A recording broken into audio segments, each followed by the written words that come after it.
Okay guys, so for this video I'm going to be going over the basic equipment I have as far as me as far as when I was in the militia, when I was in the 768 militia. I'm going to go over my equipment, go over and there will be some stuff that I recommend that you get.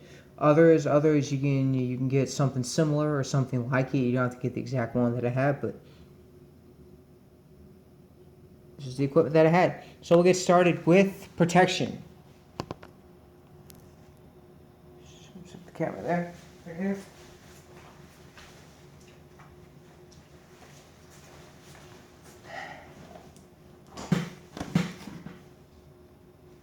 She is a beauty. This is a VSIM MOLE bulletproof plate carrier vest. Now she is the second generation, not the first generation. They did come out with the third generation, a little more expensive.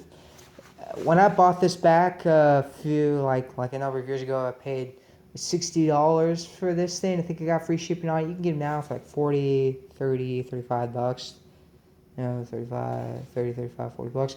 You can get some for around $125, and they have these really tall, long, rectangular shaped level 3A plates. One that goes here and the other that goes in the back, but those can stop only pistol rounds. This thing has held up for me really good. You see my rank here. I was a Master Sergeant, STSM 768 Militia, Texas Flag, 3% patch. Since we're not a Texas State Militia member, we can't have the Texas State Militia logo, so instead our logo is the 3%, because we're not part of the Texas State Militia. We're part of the 3% Patriot Group movement. We're Southern Texas State Militia, but not part of the STM, or we're not part of the TSM. We're part of the STSM, the Southern Texas State Militia. I was the one that actually founded the name, and from then we actually had people that were inspired to create militia groups or survival groups, and they started emailing me saying, "Hey man, I totally want to be a part of the organization. You know, I already have. I'm already calling ourselves Foxtrot Company or Bravo Company or Lima Company or Delta Company or whatever," and we tried to see if we could be a part of the Texas State Militia. And well, we'll get back to you on that. It seems like we could easily just ask you, and bam, just like that, we'd be a part of your organization. Yeah, sure. If you want to be part of the Southern Texas State Militia, go ahead. I got no objections to that. All of your members passed the background inspections. Okay, can you put me in touch with somebody on the command staff level? Yeah, sure. So they put me in charge of the commanding officer, the junior commanding officer, their highest ranking enlisted guy, which is Chief Master Sergeant, NCO. And I said, yeah, and if you guys want to, go ahead. So then we got a unit in Dallas that then moved so that was the unit in El Paso. We got a unit in Dallas that then moved to Ladero, and they became another unit. We have a unit in Splendora now. We also have a new unit in Galveston. It's a naval unit, so they follow the rank and file of the U.S. Navy. So all of their members, the rank that they have is the same rank you get in the Navy or the Coast Guard or the Merchant Marine Corps or whatever. You know, like seaman, ensign, petty officer first class. You know, lieutenant, captain. You know, lieutenant colonel, or no, the lieutenant commander, admiral, whatever, so on and so forth. And so this is, but again, look, this is just a review on this. This is my bulletproof vest. Again, militia. All this. This is a great vest. I recommend it. It holds it very well. This vest did not come with this magazine holder or this little pouch. I had to buy these things separately. And if you look at the back, I have this MOLE sleeve for my 152, which you'll see right over here. So, this is a good bulletproof vest to use, and it's a great one to have. There is no slits on the bottom for side pocket for side armor plates.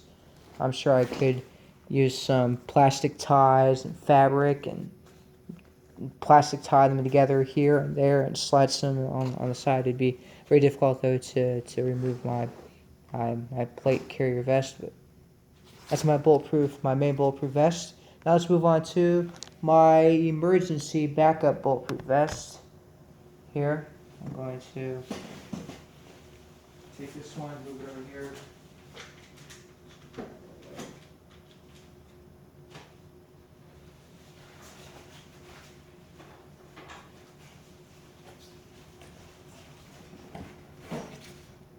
Bear with me. I'm shooting this on a phone camera, so I can't just hold my phone and grab the vest at the same time.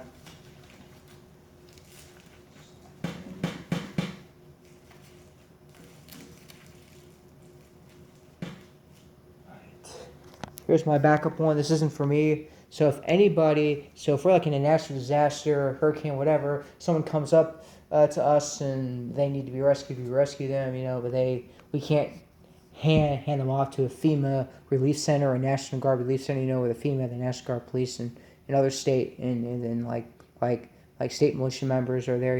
They've secured the area. They have a little place and we can go there. These little tents get food, water, whatever. We can't take them there, and they have to come with us. I always had this then with me. I would slide this on them and say, "This is a bulletproof vest. It is level 3A plates. Level 3A plates can stop any bullet up to a 44 Magnum caliber bullet traveling at 1,400 feet per second." I got away using this in the militia for 2 months before I got my other vest you see over there that I showed you before, and I got level 3 plates for those. They were actually pretty affordable.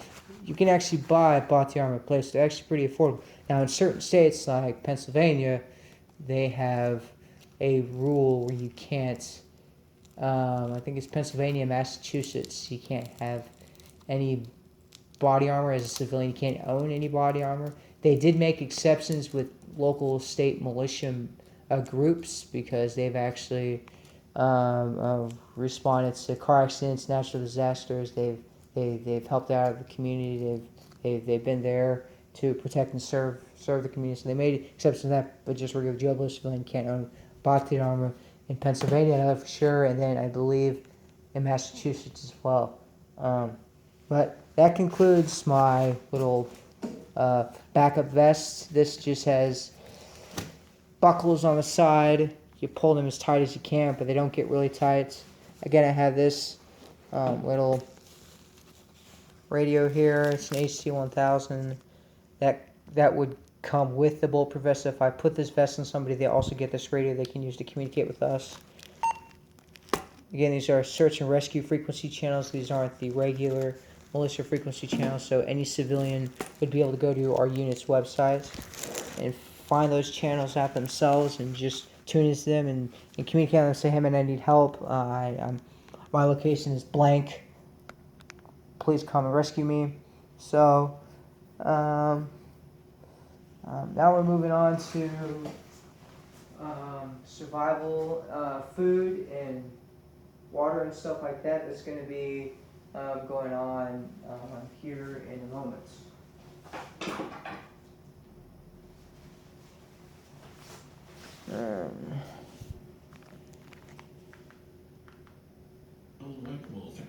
Alright.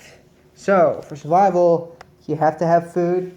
You have to have something that will keep you alive to live for a number of weeks or a number of days, depending on what your situation and scenario is. And I hope this bag will show you everything that a person needs.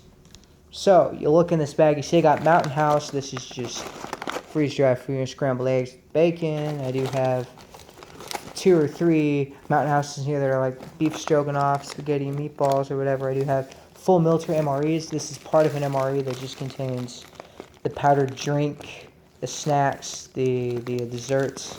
Then in there I got 3 MREs in here. And then the rest of the food I got in here is canned food. Beans, and I think a can of chili.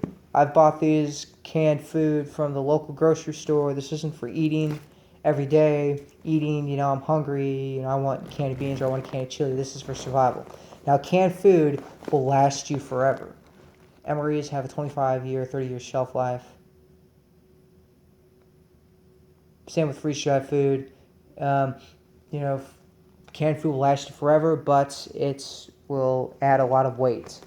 Just 10 cans of chili weighs more than 20 MREs. 20 MREs weighs less than 10 cans of food. So, that's one thing to consider. Stay tuned for part 2. And on part 2, we'll talk more about the other equipments needed for your for the militia. This is also for survival as well. Stay tuned for part 2.